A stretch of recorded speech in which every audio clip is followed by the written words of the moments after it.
The Aurelian Empire did not threaten lightly. Threats were expensive. They required preparation, consensus, and the certainty that the empire could and would follow through. When an ultimatum was issued, it was not meant to start a conversation. It was meant to end one. Humanity, according to imperial intelligence, had become a liability. They interfered too often. They inserted themselves into border conflicts, humanitarian disasters, and internal enforcement actions that did not concern them. They disrupted established hierarchies by saving populations that had already been written off. Worse, they did it without demanding territory, tribute, or allegiance. That behavior made them difficult to control. So the empire acted. The ultimatum was broadcast across all human-controlled systems simultaneously, translated into every major human language, and marked with the highest seal of imperial authority. Comply or face extinction. The terms were clear. Human fleets would withdraw from contested regions. Human aid operations outside imperial-approved zones would cease. Human interference in imperial governance would end immediately. Failure to comply would result in the complete eradication of the human species. High Executor Valketh oversaw the transmission from the imperial spire. His species had ruled through law and consequence for over 10,000 cycles. He had personally signed off on extinction measures twice before. Humans would not be different. They will resist emotionally, Valketh told the assembly. They will argue, protest, attempt negotiation. That was how lesser species behaved. For the first 6 hours there was no response. Imperial analysts were unconcerned. Delay was expected. Humans argued among themselves constantly. Reaching consensus took time. Then a reply arrived. Not from a military channel. Not from a planetary authority. The sender was identified simply as Human Administrative Liaison Office. Valketh frowned as the message displayed. The human polity acknowledges receipt of the Aurelian Imperial Ultimatum. Please provide the extinction threat in written, legally binding form, including enforcement authority, scope, and timeline. For record-keeping purposes.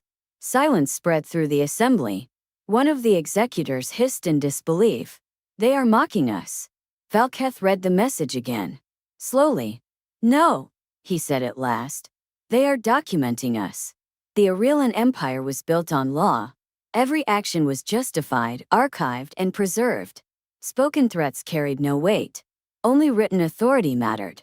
If the Empire refused to formalize the threat, it would signal weakness.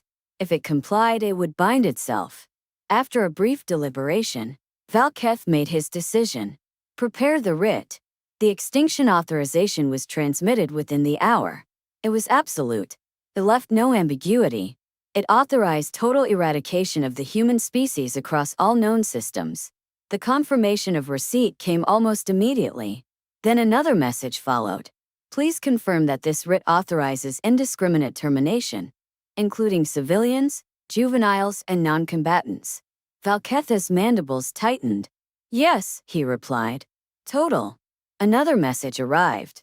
Please confirm that this action supersedes all existing humanitarian accords and transfers full liability to the Aurelian Empire. Valketh felt irritation now. Yes. The final message took longer. Final confirmation requested. The Aurelian Empire accepts permanent historical responsibility for initiating unprovoked species-level annihilation under current galactic law. Several members of the assembly shifted uneasily. This level of specificity was unusual, but Valketh refused to hesitate. Yes, he said. We accept. The response came back seconds later. Acknowledged. Please hold. Valketh did not like that phrase. Within hours, human movement patterns changed across the galaxy. Human ships did not advance toward imperial space. They withdrew. Entire colonies initiated evacuation procedures. Not chaotic flight, but orderly relocation. Children moved first. Then civilians. Then infrastructure crews. Imperial intelligence flagged it as retreat. They are fleeing, one analyst said. Valketh watched the data feeds closely. No, he said slowly. They are organizing. Human diplomatic outposts across the galaxy closed their doors. Ambassadors resigned simultaneously. No replacements were sent. Communication channels went silent. Then the data archives opened. Human historical records, unfiltered and censored, were uploaded to neutral galactic repositories. Logs of every interaction with the Empire, transcripts of enforcement disputes, records of humanitarian interventions that had been blocked or punished. Every file was tagged, referenced under Aurelian Extinction writ. Valketh felt the first stirrings of unease. "What are they doing?" an executor asked. Before Valketh could answer, another transmission arrived. "The human polity has accepted the extinction authorization. Please note that under human legal doctrine, extinction declarations are not time-sensitive. They are precedent-sensitive." Valketh stared at the message. Precedent. Across Imperial territory, minor species began requesting clarification. Quietly, politely. If extinction could be declared so cleanly against humans, they wanted to know what protections existed for themselves. For the first time in centuries, the Empire felt eyes on it. Not fearful ones. Evaluating ones. Valketh looked up at the obsidian vault displays, where the names of extinguished civilizations glowed faintly. Humanity's space was still empty, and for the first time he wondered if it would ever be filled. The first fracture appeared in an imperial annex no one had reviewed in centuries. It was not a rebellion. Not a fleet mobilization. Not even a protest. It was a legal inquiry. A minor trade coalition on the Empire's eastern border submitted a request for clarification regarding the criteria for non-compliance under imperial law. The inquiry cited the human extinction writ directly, referencing its language with careful precision. The imperial legal concordance flagged it automatically. Then another inquiry arrived. Then another. Within a single cycle, Valketh's office was flooded with requests, some polite, some cautious, some barely disguising calculation. Species that had lived under imperial authority for generations were suddenly interested in definitions, limits, and safeguards. Valketh dismissed them all.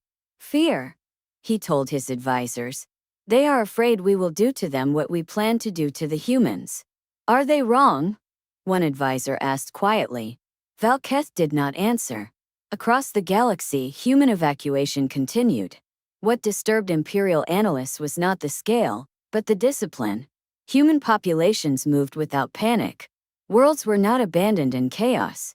Infrastructure was stabilized, data preserved, environmental systems left intact. Even worlds the Empire considered strategically irrelevant were vacated with care. Human ships left behind functioning systems, evidence of responsibility, and everywhere the humans withdrew, they left records behind. Not accusations, documentation. Every interaction between human diplomats and imperial officials. Every denied humanitarian request. Every enforcement incident that ended with casualties labeled acceptable. Each file carried the same annotation, contextualized under Aurelian Extinction authorization. Valketh's second-in-command requested an emergency session. "This is becoming dangerous," she said. "They are reframing the narrative." Valketh snarled. "Narratives do not destroy empires." "No," she replied. "But precedents do." The Galactic Council convened again, not at human request, but because member species demanded it. Zelvar Prime addressed the chamber with uncharacteristic restraint. "The extinction writ issued by the Aurelian Empire has introduced systemic instability," it said. "Multiple member species now question the durability of imperial law." Valketh appeared by projection, towering and furious.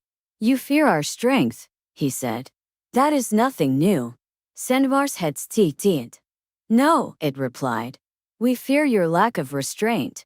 A display filled the chamber, legal models, branching projections, cascading outcomes. "If extinction can be authorized against humans," Zelvar continued, "a species with no unified throne and no provocation under galactic law, then extinction can be authorized against anyone." The chamber fell silent. "For centuries," Zelvar said, "the Empire relied on fear that remained implicit. Humans have made it explicit." Valketh terminated the connection. That night, the first imperial compliance delay occurred. A subject system postponed enforcement action pending legal review. Then another did the same. Imperial command structures, designed for obedience, were ill-equipped for hesitation. And the humans did nothing. They did not taunt. They did not issue demands. They simply continued evacuating, archiving, and withdrawing, turning extinction from a threat into a documented event in progress. The invitation arrived 2 cycles later. Neutral Archive of Tarsus requests Aurelian representation. Purpose: Extinction Authorization Review. Valketh nearly destroyed the console. They dare put us on trial? They are not trying us, his aide said carefully. They are recording us. Against his instincts, Valketh attended. The Neutral Archive was older than the Empire. Its halls were carved from materials no longer mined, lit by knowledge preserved through the rise and fall of civilizations. The human delegation waited at a long table. No banes. No guts. No triumph. An older human woman stood when Valketh entered. "Thank you for coming," she said calmly. "You believe this changes anything?" Valketh growled. "It does not. Extinction remains authorized." The woman nodded. "Yes," she said. "That's why we're here." She gestured and the archive activated. The extinction writ appeared. Massive, flawless, irrefutable. Beside it, a list. Names. Worlds. Species. Every civilization the Empire had ended. "We accepted your writ," the woman said. "Fully. Legally. Historically." Valketh sneered. "Acceptance does not spare you." "No," she agreed. "But it does obligate us." She met his gaze. Humans believe that when something is written down, it becomes responsibility. She tapped the projection. "You didn't just threaten us," she said. "You documented yourself." Valketh felt something cold spread through his chest. "If we vanish," the woman continued, "this record does not. Every species that comes after will know exactly who you were and what you did when challenged." Valketh said nothing. "For the first time," she went on, "extinction isn't a rumor. It's a citation." The hearing ended without verdict. Did not need one. Within weeks, imperial trade slowed. Subject species invoked legal safeguards. Enforcement actions were suspended pending review. Not rebellion. Caution. Fear not of humans but of what the Empire had proven it could do. Valketh returned to the obsidian vault alone. He stared at the empty space reserved for humanity's name. It remained unfilled. Instead, an unauthorized inscription had appeared beneath it, etched by archival systems responding to precedent markers. Extinction authorization status contested. Valketh understood then.